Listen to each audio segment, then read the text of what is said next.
Welcome to the Deep Dive. Yeah.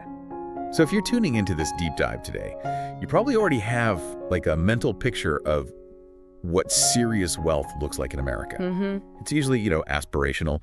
The sharp suit, the huge house in that exclusive neighborhood, maybe a brand new imported luxury car. Right.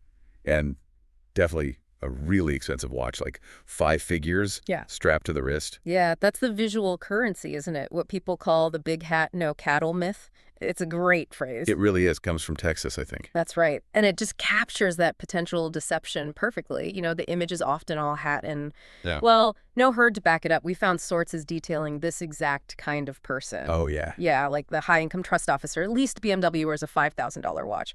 Looks super affluent. Totally. Screams success. But in reality, it often just shouts high debt, supported by a high salary, sure. But it's all going towards keeping up that constructed image. And that image, as tempting as it might look, is exactly what we're going to kind of pull apart today. Our sources introduce us to the reality of American affluence. It's the millionaire next door. That's the key concept. Yeah, like the profile of a Miss T and her husband. What do they wear? Timex and Seiko watches. Simple. Functional. They shop for clothes at places like Dillard's, JCPenney, maybe TJ Maxx, value-driven places. Right. No designer labels needed. They drive reliable Fords, domestic cars, and they live in a home valued at like $275,000. Yeah. Visually, it's just normal, extremely common. Yet Miss T and her husband, they're financially independent. They are actual millionaires. That's the kicker. And they really prove the surprising truth. Wealth is purely about what you accumulate, what you keep. It's absolutely not about what you publicly spend. Right. For them, success comes down to things like self-discipline, hard work, perseverance over the long haul, and very strategic planning. It's got almost nothing to do with just luck or having a sky-high income. Yep. So that's our mission for this deep dive, really, to give you the blueprint for that accumulation. And here's a core statistic that just shows why this matters so much. Only about 3.5% of American households actually have a net worth of $1 million or more. Just 3.5%. It's a tiny fraction. Yeah. And most of the remaining high-income households, the ones earning $150K, $200, even more every year, statistically, they're living paycheck to paycheck. They really are. Because they're constantly sacrificing that accumulation, that saving, for the performance of visible consumption. They play, like you said, wonderful offense with their income. But terrible defense when it comes to keeping it. That's the crux of it. So we absolutely have to start by nailing down the difference between wealth and income. It's crucial because this is where that common misunderstanding really, takes root. Right. Income is the paycheck, the money coming in right now. Exactly. It's the flow. Wealth, though, that's the reservoir. It's the capital you've accumulated and kept. If you earn, say, $300,000 a year, but you spend $290,000, well, you're just living high. You're totally dependent on that income stream continuing. So true wealth is really about financial independence. That's it. It's having enough built-up capital, enough in that reservoir to keep your current lifestyle going for years, even if you stop during a paycheck tomorrow. That accumulation is the only metric that truly matters.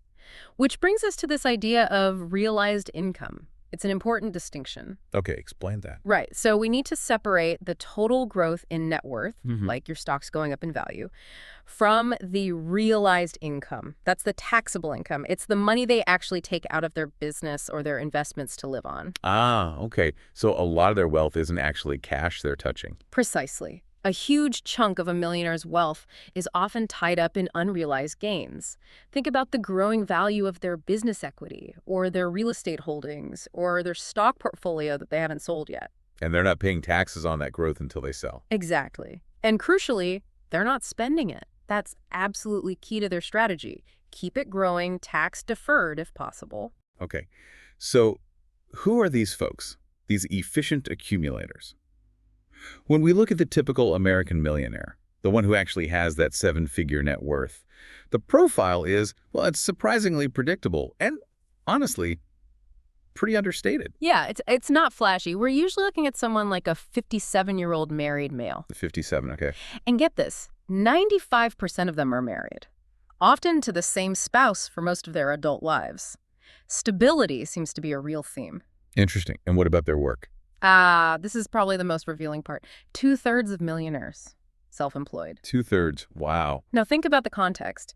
Self-employed people make up less than 20% of the entire American working population. So they're way, way overrepresented among millionaires. Hugely disproportionately successful at building wealth. And furthermore, 3 out of 4 of those self-employed millionaires are entrepreneurs. They started their own business. And we're not necessarily talking about the next Silicon Valley unicorn here, are we? No, not at all. Many are in what our sources call dull normal businesses. You know, welding contractors, pest control services, maybe rice farmers, specialty waste haulers, things like that. Okay, so why are those kinds of businesses so disproportionately successful at creating millionaires? It really boils down to 2 major factors in wealth building: control and low status burden. Explain those. Okay, first, control. If you own the business, you control the cash flow, you control the investment decisions within the business, and you control the opportunity for tax-deferred growth. You're the captain of the ship. Makes sense. And the second, low status burden. Right. Think about it. Nobody really expects the local septic tank specialist or the guy who delivers heating oil to be driving a Ferrari or wearing a Patek Philippe watch. True.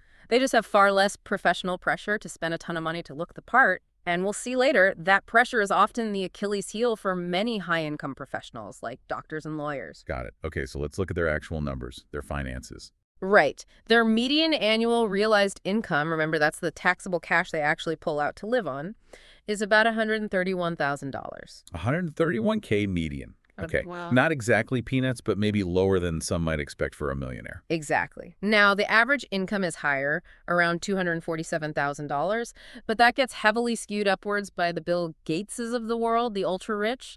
The median is more representative of the typical millionaire next door. And what about their net worth? The reservoir. That's where the real story is. The median net worth is $1.6 million. Okay, $1.6 million net worth on a $131,000 median realized income. That ratio seems important. It's the absolute giveaway. It connects right back to that difference between realized income and unrealized growth. On average, their total annual realized income is less than 7% of their total accumulated wealth. Less than 7%. Yeah. Think about that. They're living on a tiny fraction of their actual net worth each year. So the strategy is basically keep as much as possible in the reservoir, let it grow, and only skim off a tiny bit for living expenses. You nailed it. Minimize what you pull out, minimize the tax hit on that, and maximize the assets that are just appreciating, often tax-deferred, inside their business or their long-term investments. And how did they get there? Was it inheritance? A lucky stock pick? Nope. Over 80% of American millionaires are first-generation affluent. 80%. They built their fortunes slowly, steadily. This just powerfully debunks that common myth that you need rich parents or some kind of windfall to become wealthy in America. It's really a game of behavior and strategy, accumulation over time. And their housing choices seem to back that up too. Totally. Almost all of them, 97%, are homeowners.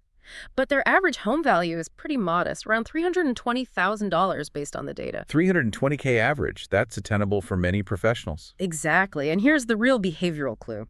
Nearly half of them have lived in that same home for over 20 years. Wow, 20 years. Yeah, they bought a house they could comfortably afford way back when. They stayed put. They avoided that constant debt cycle of trading up just for status. And they just let inflation and appreciation slowly turn that home into a significant asset, but one they're not constantly tapping into. It's not liquid.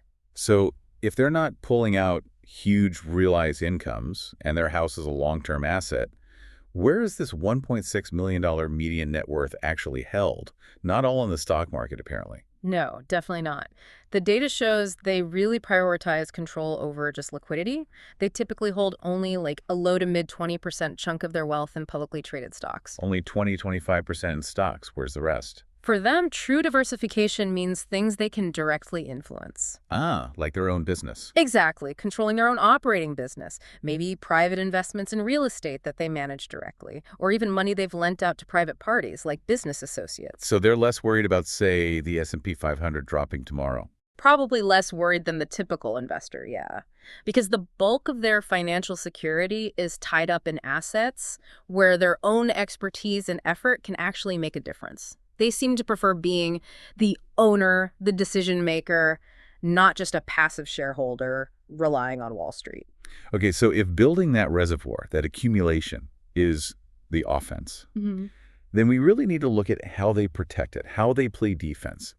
This brings us to their spending habits, their consumption. Right. We've established that a lot of high-income folks, the non-wealthy ones, they play great offense, right? They earn big salaries. Absolutely. Wonderful offense. But they lose the game because they play, as you said, truly terrible defense. They spend it all. Precisely.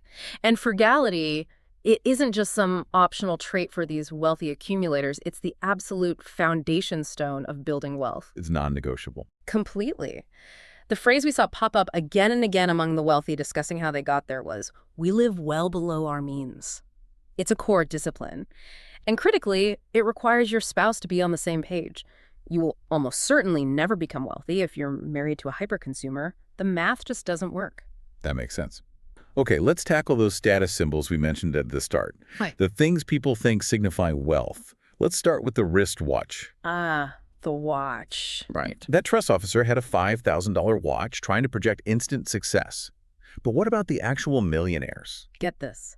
Half of all the millionaires surveyed never spent more than $235 on a wristwatch in their entire lives. $235. Max. For half of them. Yep. And even more striking, 1 in 4 spent $100 or less. Wow. I mean, that just completely shatters the stereotype, doesn't it? It really does. And it's a strategic choice. It's not about not being able to afford more. Why spend $10,000, $20,000 on a watch that needs constant expensive maintenance and is basically just a flashy depreciating asset you wear on your wrist, when a $100 watch tells the time just fine? Exactly. They prioritize utility, function over just signaling status externally. They're not trying to advertise their net worth with their accessories because their real confidence comes from their balance sheet, not their timepiece. Okay, what about clothes? The tailored suit stereotype. Same pattern. Strategic minimalism. The typical self-made millionaire, the first-generation wealthy, paid around $360 for the last suit they bought. $360, okay. Now, contrast that with those who inherited their wealth. They reported paying over $600 for their last suit. Wow, nearly double, just for the label, essentially. Pretty much. And the difference seems to be psychological, right? Think about Johnny Lucas, the example from the sources, the janitorial contractor. Right. He doesn't need some bespoke Italian suit to impress a board of directors. He just needs to look respectable enough to manage his cleaning crews and meet with building managers or procurement officers. Yeah, if he showed up in a $2,000 suit, it might actually be counterproductive. Exactly. It could alienate his own staff, the very people whose work is generating his wealth. The self-made wealthy person often picks clothes that signal competence and approachability, not just pure luxury. And this frugality, it doesn't mean they're buying, cheap junk that falls apart, does it? No, not at all. It means they seek value and durability. Our research pointed out that over 30%, 30.4% to be exact, of millionaires hold a JCPenney credit card. JCPenney. Interesting. Yeah. And stores like Penny's, particularly lines like their Stafford executive suits, were actually praised in the research for their quality control relative to the price. So they're buying decent quality that lasts, maximizing the value per dollar spent. Precisely. Rather than just buying a high-status label that gives you a short-term ego boost but doesn't necessarily hold up better. Okay, shoes. Same story. Identical pattern. Half of the millionaires surveyed never spent $140 or more for a single pair of shoes. Yeah, if you spend over $140. And here's a crazy stat. For every one millionaire who reports spending over $300 on a pair of shoes, there are at least 8 non-millionaires doing the same thing. 8 to 1. So it's mostly the aspiring folks or the non-wealthy who are propping up the luxury shoe market. Absolutely. They're the ones trying desperately to project a financial reality they haven't actually achieved yet. It's aspirational spending. All right, let's talk about the big one. The car. Maybe the most visible status symbol in America. This must be where the PAWs defensive spending really comes through. Oh, absolutely. Most millionaires, the data shows, drive American-made cars. And they're often not the current model year. Used cars. Yeah. Or just older models they bought new and kept.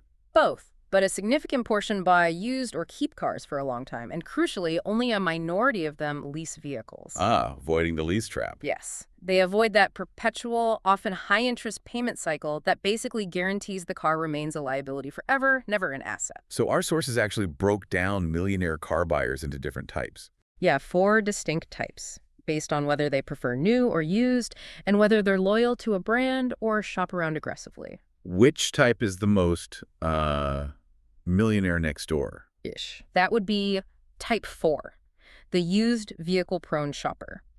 This group makes up about 19.5%, almost one-fifth of millionaires. And they are by far the most frugal and price-sensitive across pretty much all spending categories, not just cars. What's their approach? How do they buy cars? Well, it's fascinating. They often take months, literally months, painstakingly searching for a bargain.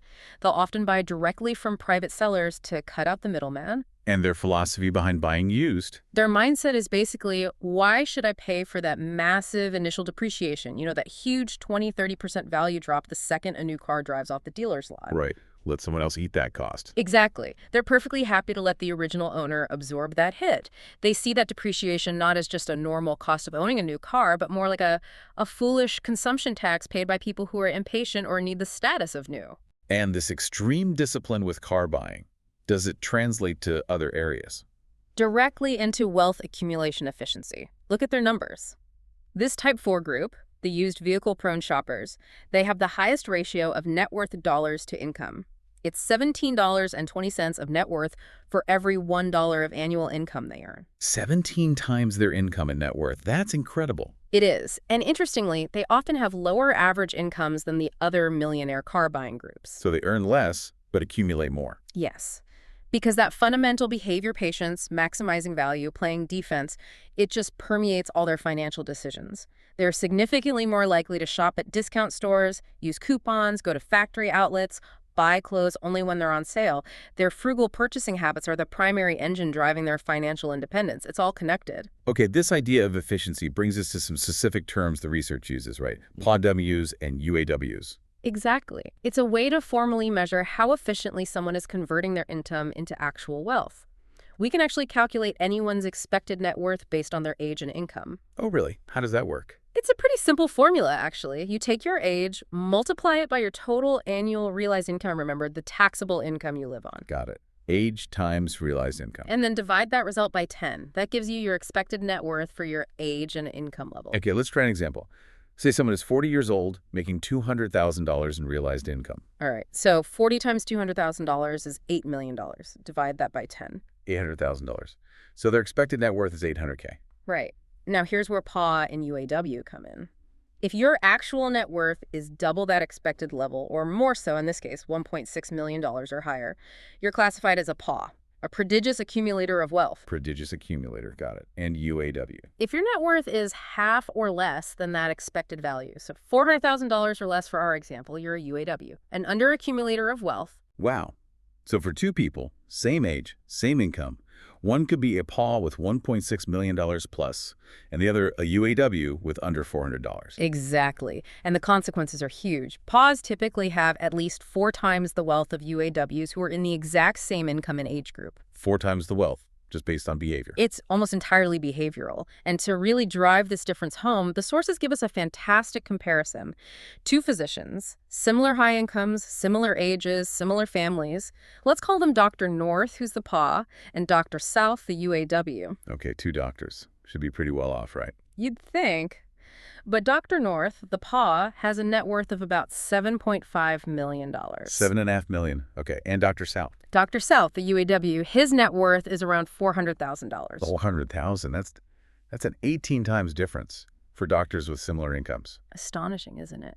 So what causes that massive gap? It comes down to the spending divide. How so? Well, Dr. South and his wife, they spend money at a level you'd expect from a household earning twice their actual income. Spending way beyond their means, even with a high income. Completely. And they have zero, centralized control over where the money goes. For instance, his wife reportedly spent $30,000 on clothes in one single year. 30 grand on clothes. Mm-hmm. And on top of that, they were shelling out over $40,000 a year just for country club fees and related expenses. Yeah. This kind of incredibly high domestic overhead just guarantees they can't save or invest meaningfully no matter how much they earn. Okay, so how does Dr. North, the PAW, manage his money? Dr. North operates on a rigorous, well-thought-out annual budget. He embodies that budgeting factor. He actually tracks his spending. Religiously. And the data backs this up broadly. 2/3 of the millionaires surveyed said they know exactly how much they spend each year on the basics: food, clothing, shelter. And the UAWs. Only about 35% of high-income non-millionaires, the UAWs, could accurately track even those basic expenses.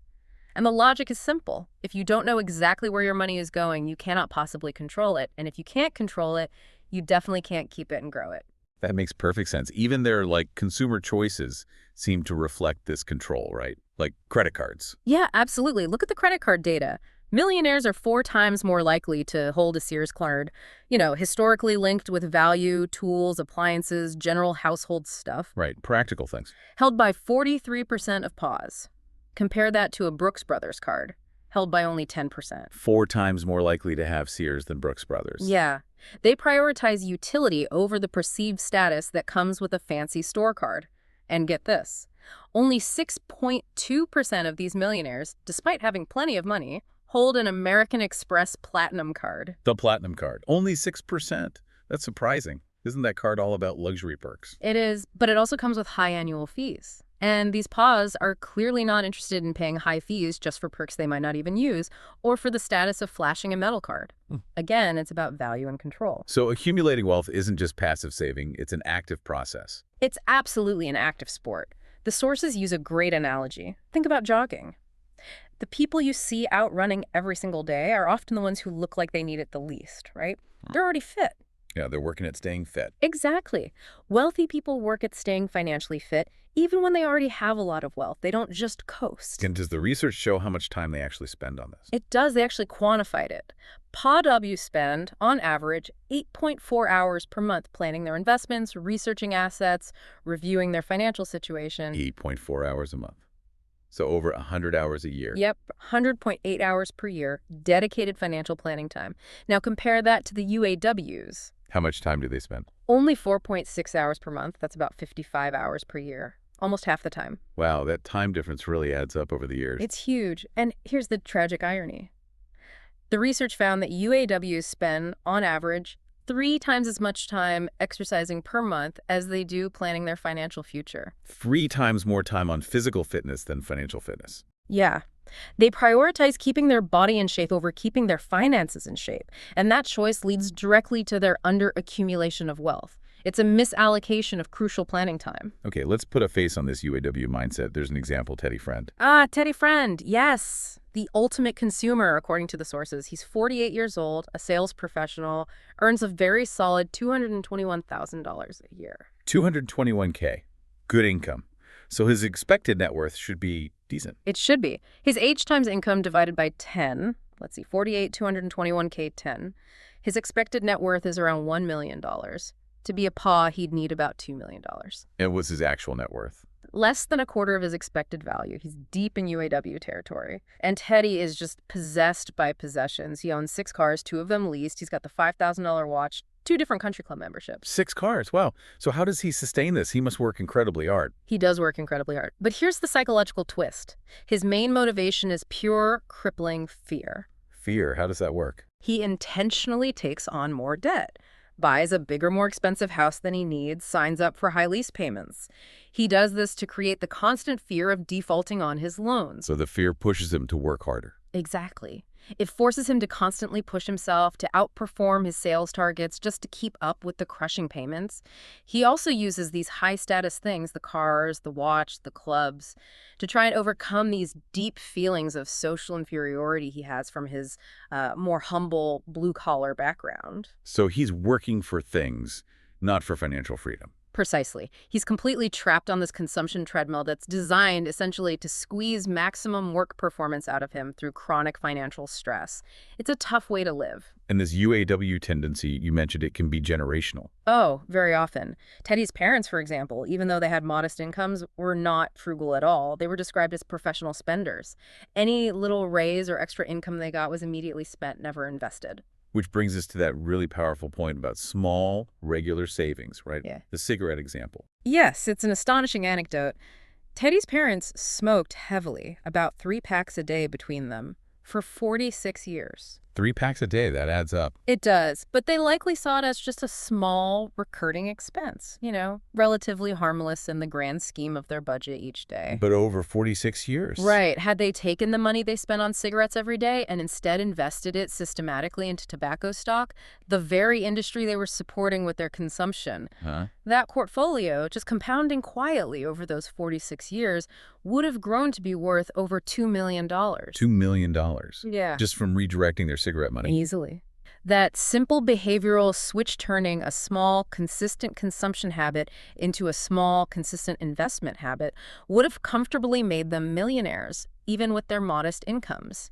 It just shows how those seemingly small, recurring expenses can become monumental roadblocks to building wealth over time. Okay, so shifting gears a bit.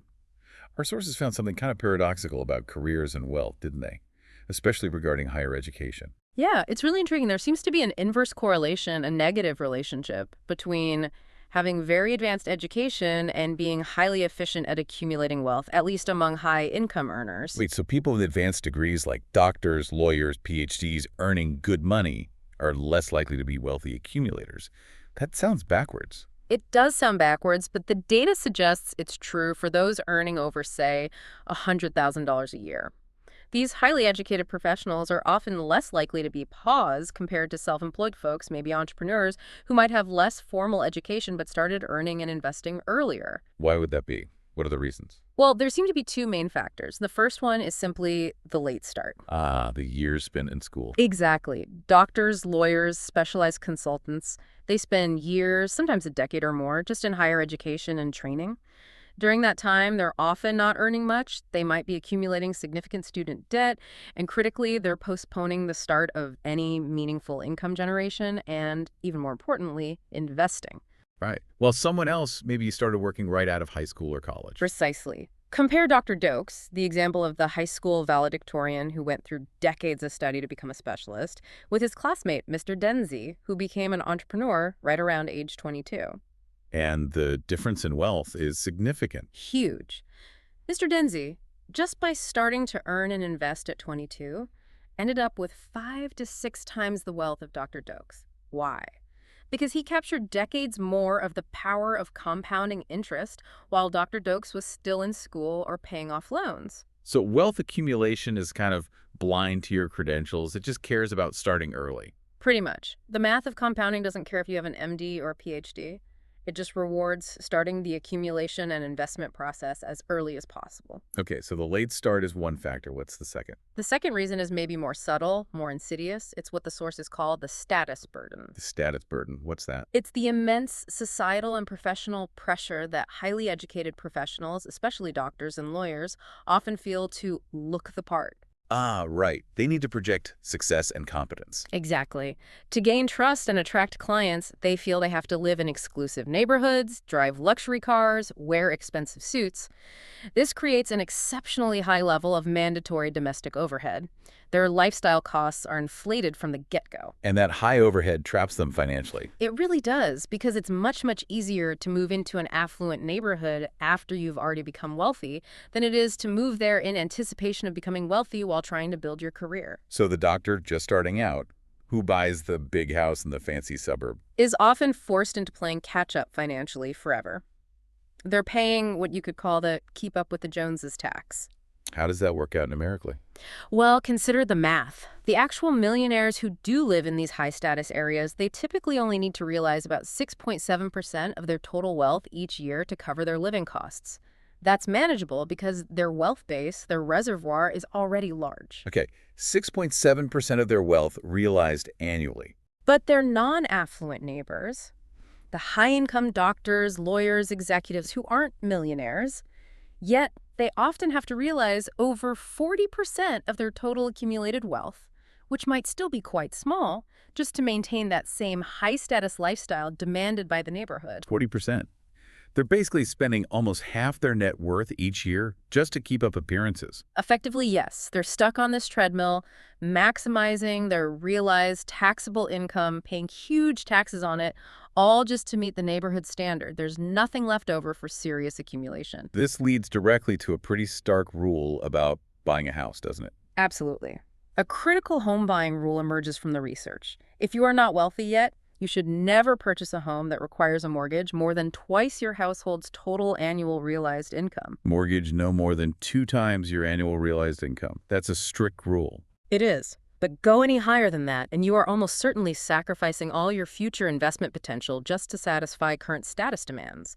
You're trading your future financial freedom for that instant status gratification of a fancy address. And this is really a choice about priorities, about character almost. It really is. The sources give the example of Bob, a stockbroker earning $84,000 a year. He got advice to buy a modest home, maybe around $200,000 based on the 2 times income rule. But he didn't take the advice. Nope, he refused. He bought a $310,000 house instead. And his justification.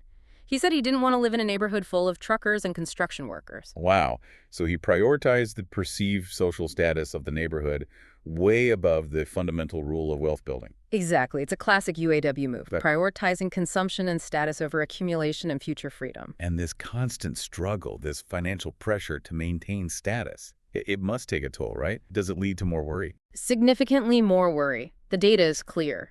UAWs worry much more than PAWs. About 36% of UAWs worry about their job being eliminated.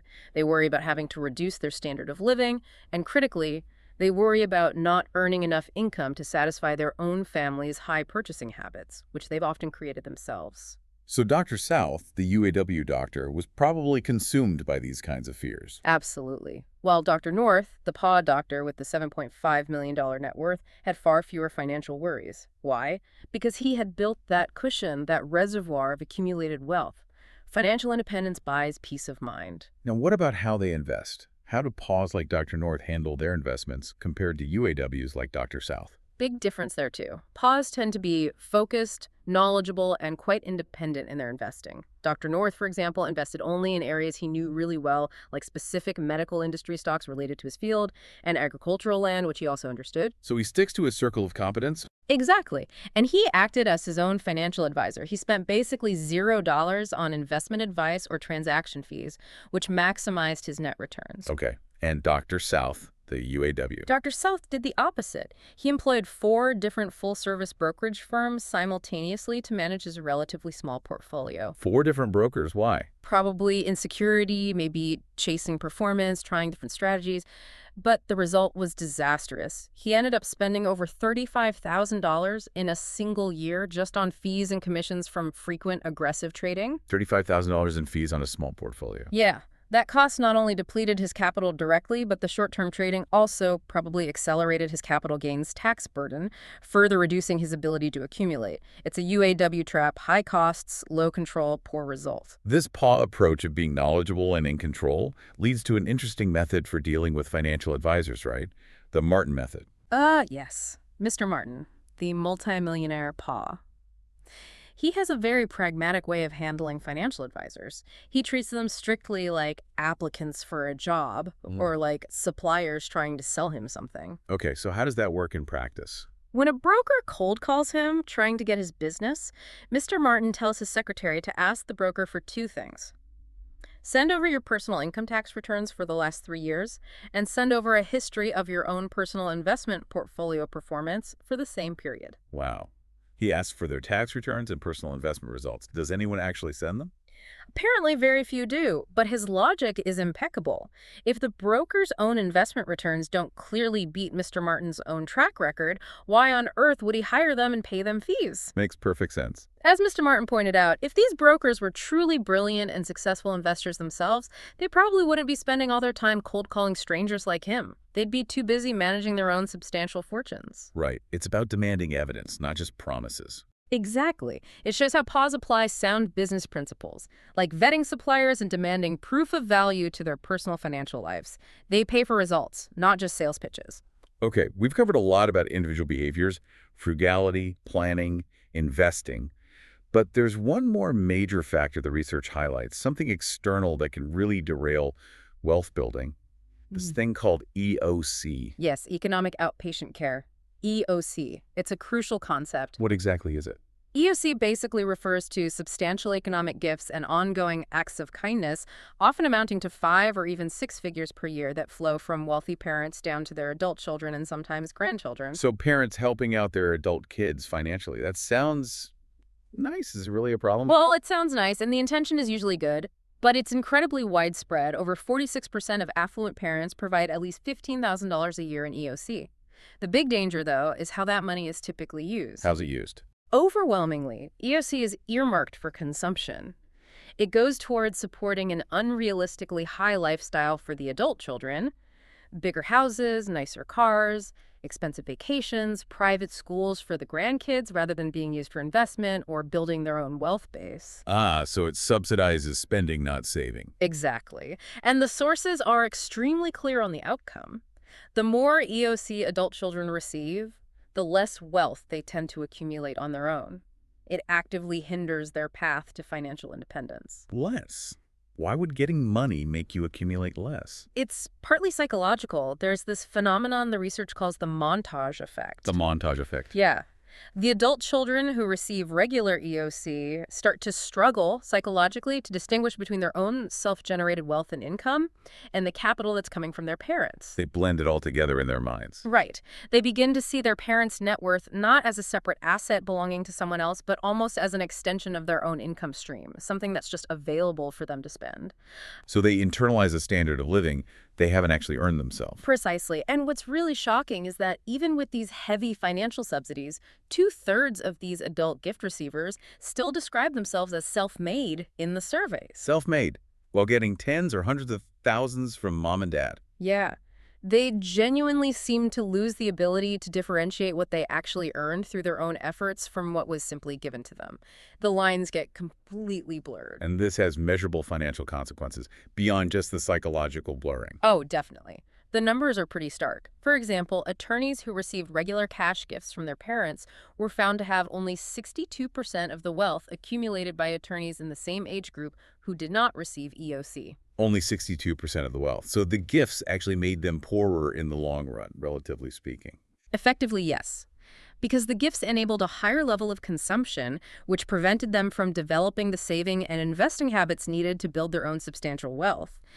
These gift receivers are also significantly more likely to use credit cards for just routine consumption, basically borrowing money to maintain the subsidized lifestyle they can't actually afford on their own salary. Let's look at an extreme case. There was one, Ms. BPF. Ms. DPF. Yes, she received what the sources called economic inpatient care, going even beyond outpatient care. Inpatient care. What did that involve? Her wealthy parents basically financed her entire business startup. They gave her the capital, no strings attached. They also allowed her to live at home completely rent-free, so she was totally insulated from any real financial risk. Okay, so she had a huge safety net. How did she do? Well, last year, her parents continued to give her $60,000 in cash gifts. Her business, meanwhile, only earned about $50,000. So she was actually a net negative earner if you ignore the gifts. Exactly. She was living entirely on parental subsidies. But did that make her frugal? No. She still went out and spent $45,000 on a high-status car, bought a $5,000 watch, and managed to rack up over $7,000 in credit card interest just trying to maintain this lavish, unearned lifestyle. Okay, so financially it wasn't fostering independence. What about psychologically? Did all that support at least reduce her worries? That's the most tragic part. Despite being completely insulated from real-world financial risk, Mrs. BPF reported having 4 times more major fears and anxieties than the typical self-made, financially independent, affluent business owner. 4 times more fears. What's she afraid of? She worried constantly about having to reduce her standard of living. She feared her business failing, even though her parents would likely bail her out again. And she feared not being wealthy enough to eventually retire comfortably. Wow, so the parents' goal, which was probably to eliminate her financial worries by giving her everything. It failed miserably. Because what they didn't understand is that the actual struggle, the process of becoming economically self-sufficient, facing risks and overcoming them, that's what builds emotional resilience and courage. That's what inoculates the true paw against chronic fear. You can't just be gifted courage. So EOC not only hinders wealth accumulation, it can also cripple emotional development. It seems so. And it also predictably creates massive conflict within families. How does that happen? Consider the example of Mr. Andrews. He's a UAW himself, interestingly, and he openly brags about spoiling his adult daughters who don't work and are big spenders. He gives them constant EOC. Okay. But at the same time, he's making his highly productive self-made son, Billy, who built up the family business through his own hard work, buy the business from him at full price. Wait, so Billy has to pay for the business while his sisters just get handouts? Exactly. And Mr. Andrews' estate plan is set up so that the ongoing profits generated by Billy's hard work in the business will continue to subsidize his sister's lavish consumption habits even after Mr. Andrews is gone. Oh man, that sounds like a recipe for disaster. It's guaranteed conflict. This kind of system creates immediate and incredibly deep financial resentment among the heirs. And often, that resentment really flares up through the spouse of the productive child, Billy's wife in this case, who rightfully sees her partner being exploited to fund his sister's lifestyles. It tears families apart. So what's the takeaway for parents who do want to help their kids become financially successful? The parental imperative that comes through loud and clear from the research is this. The best financial gift you can give your children is not cash to subsidize their consumption. What is it then? It's fostering self-discipline, teaching them responsibility, encouraging independent thought and problem-solving. The parents of the truly successful, independent adult children consistently rewarded achievement and independence.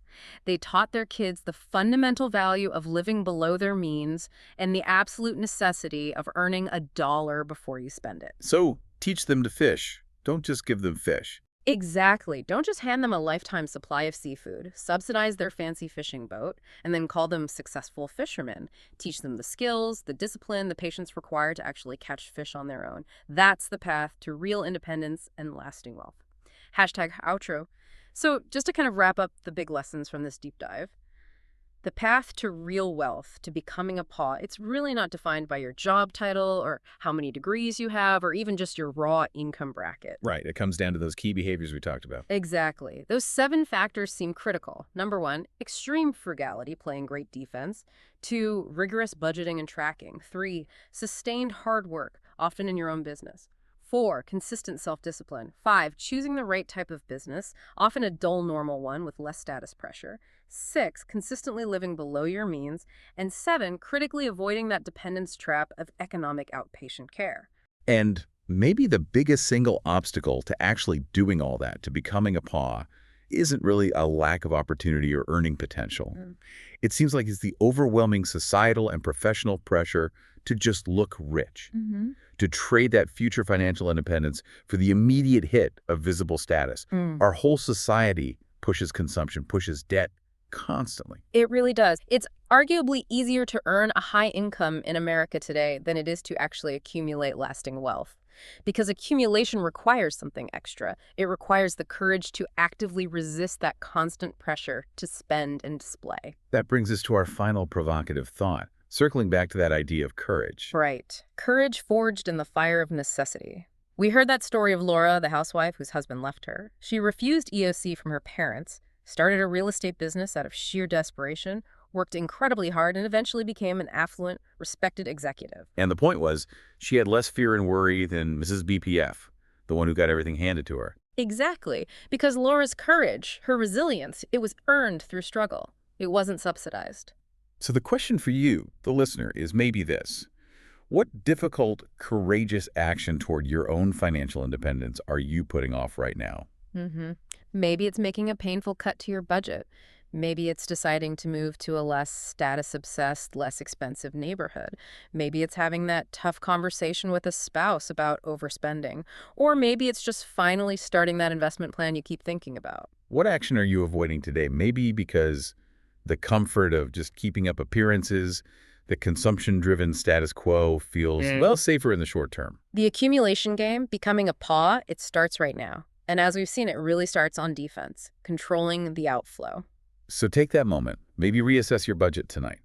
Really look at your spending habits. Perhaps even think about selling that status symbol, the car, the watch, whatever that might be, holding your future wealth hostage right now. You have the blueprint. Now it's about the courage to execute it. That's all the time we have for this edition of The Deep Dive. Thanks so much for joining us.